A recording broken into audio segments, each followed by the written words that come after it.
Řekni. No, říkej. Co mi povíš, Pepí? Povíš mi něco? Řekni mi něco. Mám tě moc rád. A ještě mi něco povíš? Já tě mám taky ráda, Pepa. Proto za tebou každý den chodím. A co mi ještě povíš, Pepí? Nevím, Nevíš.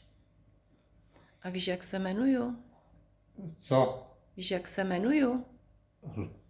Ludislava, To já vím, ale tak mi přece neříkáš. Luďka, No vidíš. A jak se jmenují tvoje kukačky? Jak se jmenují tvoje kukačky? Kukačky, No jak se jmenujou? to je Barunka a Madlenka. No. A víš, co ti jednou říkala Madlenka?